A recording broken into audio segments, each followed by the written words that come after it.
Right ఒడిశాలో పూరి జగన్నాథుని రత్న భాండాగారం తెరుచుకుంది. దానికి సంబంధించిన విజువల్స్ మనం చూస్తున్నాం. 1978లో చివరిసారిగా తెరిచారు. సరిగ్గా 46 సంవత్సరాల తరువాత మళ్ళీ రత్న భాండాగారం తెరుచుకుంది. దీంతో సర్వత్రా ఆసక్తి నెలకొంది. ఆ రత్న భాండాగారంపై ప్రత్యేక పూజలు చేశారు. ప్రత్యేక పూజల అనంతరం ఈ రత్న భాండాగారాన్ని తెరిచారు. మధ్యాహ్నం 1:25 ఆ రహస్య గదిని తెరిచారు. మొత్తం 11 మంది మాత్రమే దీని లోపలికి వెళ్లారు. వీరిలో రత్న భాండాగారంపై ఒడిశా ప్రభుత్వం నియమించిన committee chairman justice Viswanath Rath, ఆ కమిటీ సభ్యుడు సిబికే మహంతి, ఆలయ పాలనా అధికారి అరవింద్ పాడి, పూరి జిల్లా కలెక్టర్ సిద్ధార్థ్ శంకర్ స్వైన్, పురావస్తు శాఖ ఇంజనీర్ ఎన్సి పాల్, పూరి రాజప్రతినిధితో పాటు 5 ఆలయ సేవకులు ఉన్నారు. రైట్, ఇదే అంశానికి సంబంధించి మరింత సమాచారాన్ని మా ప్రతినిధి శ్రీనివాస్ అందిస్తారు. ఎప్పుడు ఈ ప్రాసెస్ అంతా ఎప్పటి వరకు పూర్తవుతుందంటారు? విష సర్పాలు ఉన్నాయంటున్నారు. ఏమైనా హెల్త్ కాంప్లికేషన్స్ వచ్చాయా? ఆల్రెడీ ఒక ఎస్పీకి హెల్త్ స్పృహ తప్పి కింద పడిపోయిన విజువల్స్ చూసాం. మళ్ళీ ఆయన కోలుకొని కూడా మాట్లాడారు. పూర్తి అప్డేట్స్ ఏంటి? వారికోస్ వెయిన్స్ వ్యాధికి కేవలం 30 నిమిషాల్లో చికిత్స. కాల్ చేయండి 9989527715.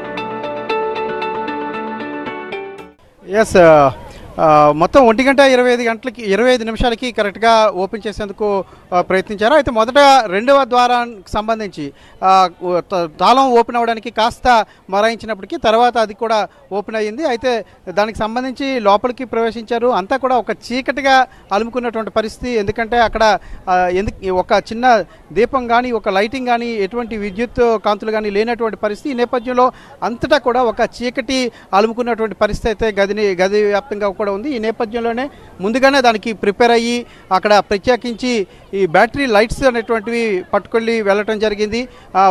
ఓడిఆర్ఏఎఫ్కి సంబంధించిన టీమ్స్ కూడా ప్రత్యేక పరికరాలను ప్రత్యేక లైటింగ్ సెటప్ని కూడా తీసుకువెళ్లారు. ఈ నేపథ్యంలోనే ఆ లైటింగ్ని ఫోకస్ చేస్తూ ఈ యొక్క గదిలోకి ఎంటర్ అవ్వటం జరిగింది. అయితే సజావుగానే ఇప్పుడు లెక్కింపు అయితే కొనసాగుతుంది. అయితే పాములు ఉంటాయని చెప్పి అనుకున్నప్పటికీ కూడా అటువంటిది ఏమీ అక్కడ కనిపించినట్టుగా అయితే ఇప్పటివరకు అటువంటి పరిస్థితి అయితే అక్కడ కనిపించినట్టుగా లేదు.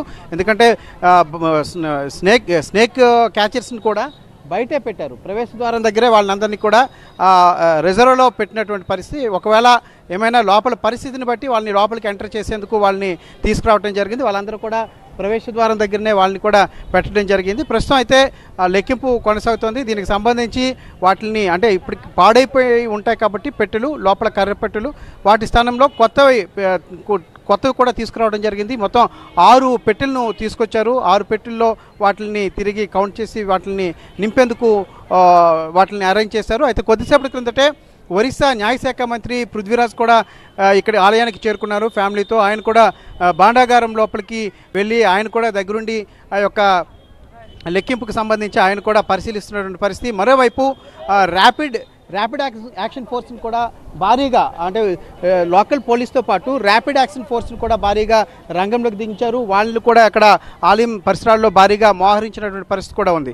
అయితే మొదట భాండాగారం ఓపెన్ చేసే క్రమంలోనే లోపల ఈ యొక్క చీకట్లు అలుముకోవటం, చెమట విపరీతమైనటువంటి స్వెట్టింగ్ కారణంగా పూరి ఎస్పీ ఒకంత అస్వస్థతకు గురయ్యారు. అయితే వెంటనే ఆయన కాసేపటికి మళ్ళీ తిరిగి కోలుకోవటం కూడా జరిగింది. బయటకు వచ్చి మీడియాతో కూడా మాట్లాడారు. బాగానే ఉన్నానని చెప్పి కూడా ఆయన తెలియజేసినటువంటి పరిస్థితి. ఏదేమైనప్పటికీ కూడా లోపల ఇంకా అధికారులు అయితే మెయిన్ కమిటీ చైర్మన్ దగ్గరే ఉన్నారు. ఆయన పర్యవేక్షణలోని ఇదంతా కూడా కొనసాగుతోంది.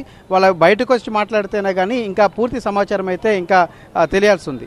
శ్రీనివాస్, ఇది ఎప్పటివరకు కంప్లీట్ అయ్యే అవి ప్రాసెస్ అంతా ఎప్పటివరకు కంప్లీట్ అవుతుంది? అండ్ లోపలికి వెళ్ళిన వాళ్ళు కూడా చాలా నియమనిష్టతో వెళ్ళినట్టు తెలుస్తోంది. శాకాహారం మాత్రమే తినడం ఇలాంటివి కూడా వాళ్ళు పాటించి వెళ్ళినట్టు తెలుస్తోంది. పూర్తి అప్డేట్స్ ఏంటి? ఎస్, సెంటిమెంట్స్కి అయితే చాలా ప్రాధాన్యత ఇచ్చారు. ఎందుకంటే పూరి టెంపుల్ అంటేనే అనేక మహిమలు లీలలు ఉన్నట్టుగా భక్తులు భావిస్తుంటారు. ఈ నేపథ్యంలో భక్తుల సెంటిమెంట్కి ఎక్కడ కూడా భంగం కలిగించకూడదు, ఇది చాలా సెన్సిటివ్ ఇష్యూ అన్నటువంటి నేపథ్యంలోనే వాళ్ళు సెంటిమెంట్స్కి కూడా చాలా ప్రాధాన్యత ఇస్తూ వచ్చారు. ప్రత్యేక పూజలు నిర్వహించారు. అదేవిధంగా లోపలికి శివాలయంలో పూరిలోనే ప్రత్యేక శివాలయంలో పూజలు నిర్వహించి అక్కడి నుంచి భారీ పూల మాలను కూడా తీసుకొచ్చి ఏదైతే ఈ దర్వాజా ఉందో దానికి అమర్చడం కూడా జరిగింది. అలాగే లోపల టెంపుల్లో కూడా పూజలు నిర్వహించారు. అలాగే అర్చకుల సలహాలు కూడా తీసుకున్నాకే వీళ్ళు రంగంలోకి దిగారు. భక్తుల మనోభావాలు దెబ్బతినకూడదు, ఓవైపు వాళ్ళ సెంటిమెంట్స్ని గౌరవిస్తూనే ఈ యొక్క లెక్కింపు ప్రక్రియ కొనసాగించాలి అనేటువంటి ఉద్దేశంతోనే లోపలంతా కూడా వాళ్ళు ప్రాధాన్యత ఇవ్వడం జరిగింది. ఆ క్రమంలోనే మొదట ఈ యొక్క తాళం కాస్త మొరాయించినప్పటికీ కూడా తర్వాత దాన్ని తెరిచేందుకు కీతో తెరిచేందుకే వాళ్ళు ఎక్కువగా ప్రాధాన్యత ఇచ్చి లాస్ట్కి చివరికి తెరవటం జరిగింది. అయితే లెక్కింపు అనేటువంటిది అది ఏ టైంకి అవుతుంది అనేది అయితే ఇంకా చెప్పలేకపోతున్నారు. ఎందుకంటే అధికారులు ఎవరు కూడా బయటకు వచ్చి మాట్లాడినటువంటి పరిస్థితి అంతా కూడా వెళ్ళిన వాళ్ళంతా కూడా లోపలే ఉన్నారు. బయటకు వచ్చి చెప్తే కానీ ఎంత టైంకి అది పూర్తి అవుతుంది అనేది ఖచ్చితంగా తెలిసేటువంటి అవకాశం అయితే ప్రస్తుతం కనిపించడం లేదు.